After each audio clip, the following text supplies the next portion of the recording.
I was wandering through the woods the other day and I found this tiny hedgehog fast asleep and clearly in need of a home. Luckily, I had just the place for him. My name is Katora and you have found the Mythical Makers Workshop. Last fall, I made a woodland witch's hat. Even though I'm very happy how it turned out, it always felt like we needed one more companion for her travels. And honestly, what is cuter than a little hedgehog curled up taking a nap while we wander through the woods? Now let's help this little sleepy wanderer take shape.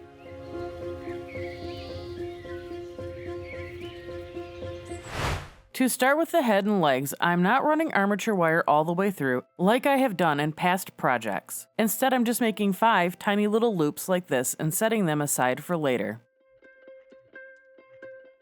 For the head, legs, and feet, I'm using Sculpey clay. The feet are small enough so I don't need any aluminum foil on the inside. The clay on its own will work just fine. Because this little hedgehog will always be napping, I'm not going to make him posable.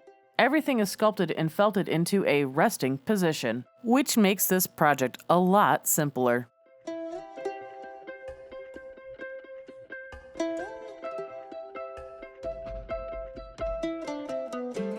For the toenails, I pre-baked them before attaching them to the feet, which makes them much easier to handle.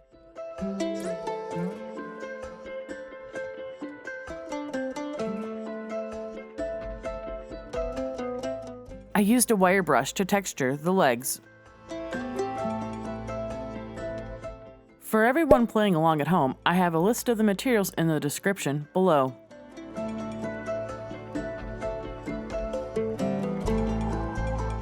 Then I smoothed everything with a little bit of isopropyl alcohol to remove the fingerprints. And before baking, I added those tiny little loops I made earlier to the ends of the legs so they are ready to attach later.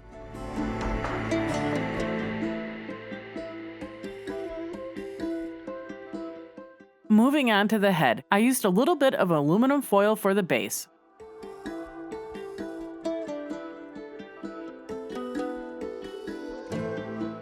Then covered it with clay.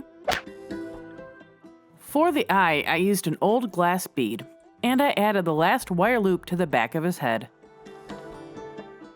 I sculpted a very sleepy little face.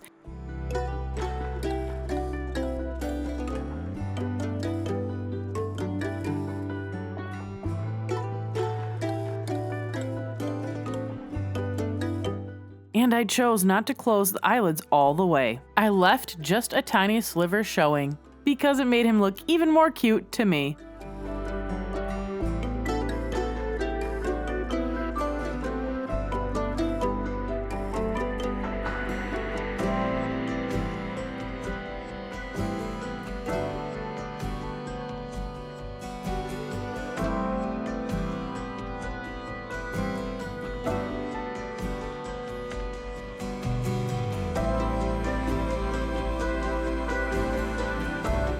Before attaching anything to the body, I went ahead and painted the head, legs, and feet. It is much easier to get all the details right while all the pieces are separate, and honestly, it made the whole process so much smoother. For the hedgehog's colors, I kept things simple: a soft pink flesh tone and a little chocolate-colored nose.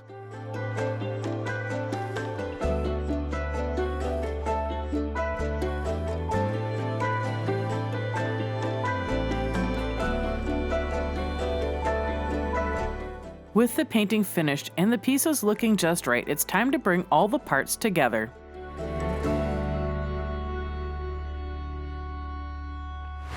Now we can start building the armature for the body. I am using sculpture wire for this. With my template as a guide, I measured out the length I needed, and I added about 2 extra inches so I could fold the ends back over the other wires. I cut 1 length for the spine and 2 more for the legs and then shaped those into a simple U. Once everything was trimmed and shaped, I began to add the clay pieces I made earlier. I wrapped the leg wires around the spine so they were nice and secure.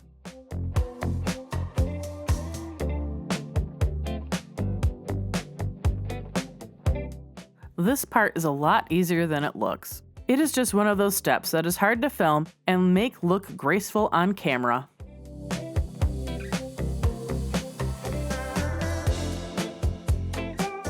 and then I ended up with something like this. After the armature was together, off camera I covered everything with a pipe cleaner. This will help keep the wool from sliding off later. Everything is secure and ready, so it is time to start layering on the wool and needle felting our hedgehog into his cozy napping form. To bulk out his body, I am using core fiber and wrapping it around the pipe cleaner armature and poking it every so often to secure it in place.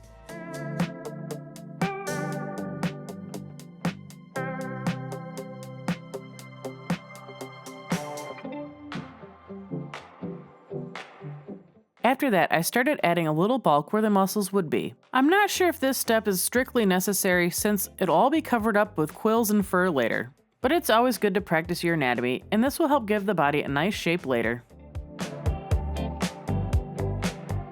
While I am beefing up our hedgehog friend here, could you do me a quick favor? Tap that like button, subscribe if you haven't already, and toss a hedgehog emoji in the comment section. That tiny little emoji tells the algorithm, hey, this video is worth sending out to more cool people like yourself.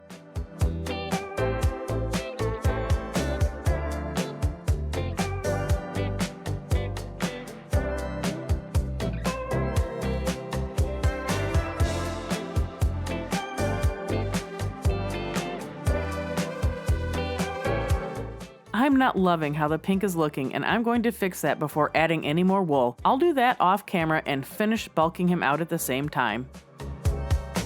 Now that he's appropriately bulky, I want to clean up where the clay legs meet the wool.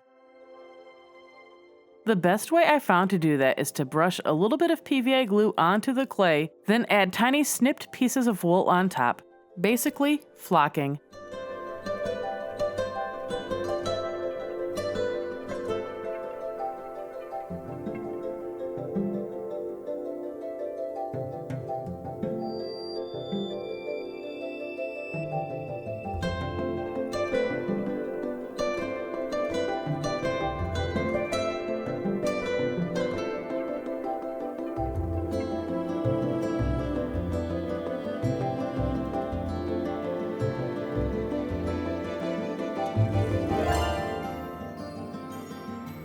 Alright, now that we have the core, it's now time to make a fluffy little tummy. For the tummy fur, I am using wool roving. I pulled off a thin piece and cut it into a 2-inch strip. When I attach it to our little hedgehog, I secure it right at the center of the strip. I poke it down, fold it over, then poke it again. This will lock everything in place.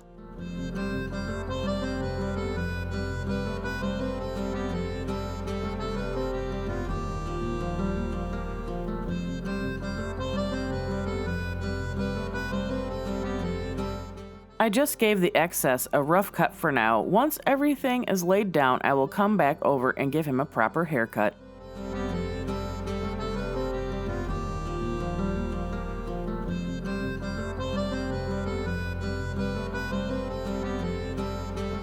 I think at this point our little hedgehog friend has earned himself a name, so meet Herbert. Herbert the Hedgehog. I think it fits just right.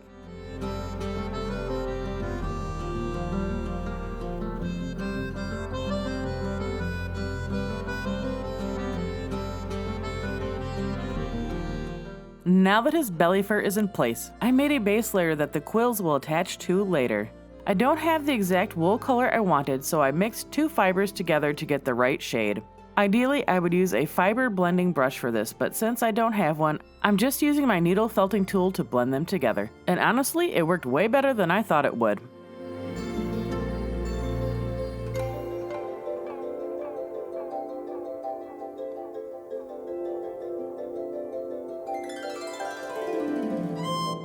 Once I had the color I wanted, I added the wool to his back, poked it into place, trimmed off the extra, poked it some more,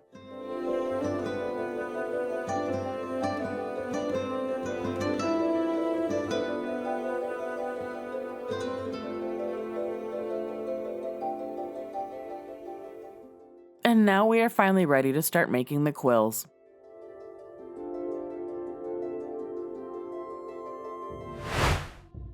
For the quills, the best method I could think of was to use felt. I cut the felt into long, skinny triangles.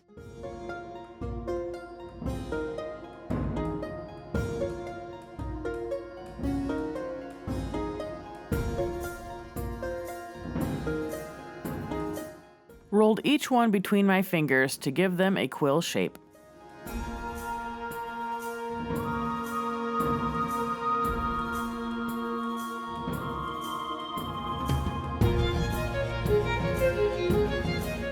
Then I used PVA glue to stiffen them. When I was applying the glue, I didn't go all the way to the base. I left a small section untouched, so it would stay flexible, and that would become our attachment point later.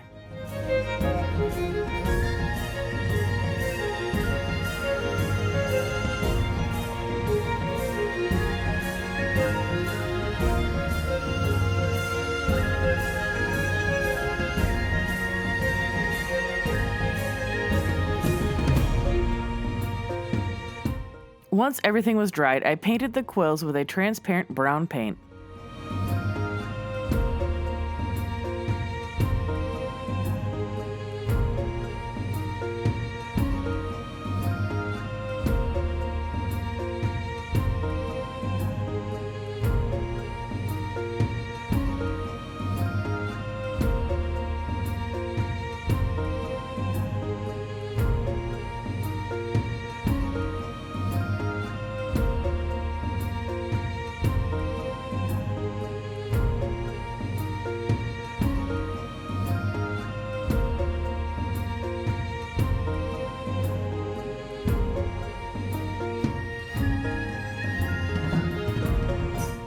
Now I thought this little batch that I made would be enough to cover Herbert, and I was absolutely wrong. I ended up needing 4 times that amount by the time I was done. To attach the quills to Herbert, I bent the base of each quill to form an little L shape. I used a small dab of clear tacky glue to hold it in place, then added a thin strip of brown wool over the base of the quill and poked everything down to lock it in. When I was placing the quills, I tried to avoid perfectly straight and evenly spaced rows. I wanted them to feel natural, so I let the placement vary a bit. And since I basically eyeballed the quill size when I was cutting them out, they ended up being slightly uneven in height, which actually worked in my favor and gave Herbert a little more realism that I was hoping for.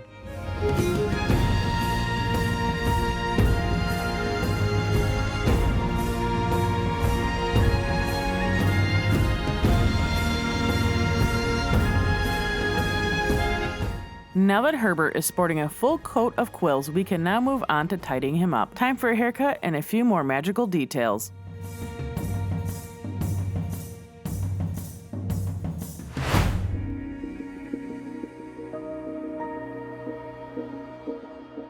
I kicked off Herbert's haircut with a simple trim to get him roughly shaped.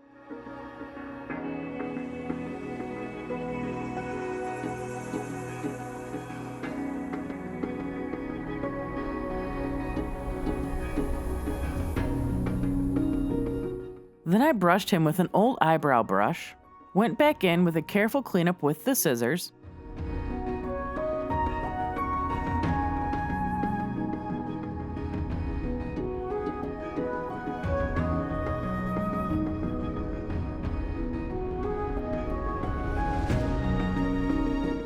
and finished with one more gentle fluffing. He cleaned up surprisingly well for such a sleepy little hedgehog.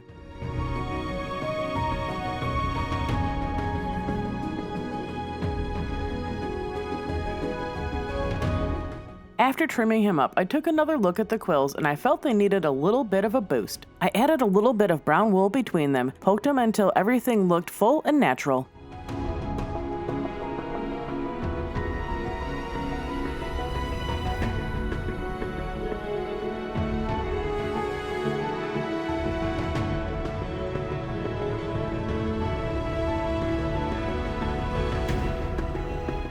And we can't forget about his ears. To make the ears, I used felt. Then I used my chalk pastels to color them.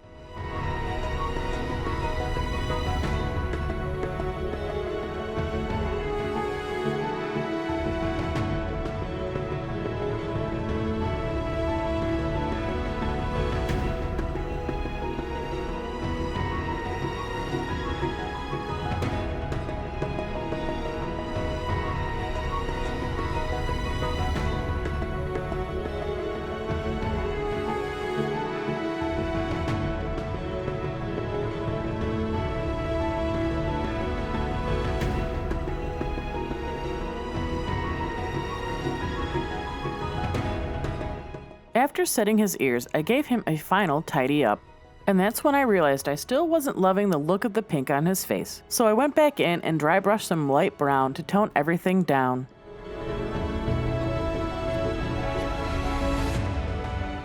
Before we jump into the reveal, I want to thank you for spending a little bit of your day with us in the workshop, and hopefully Herbert nudges you to go out and make something mythical of your own.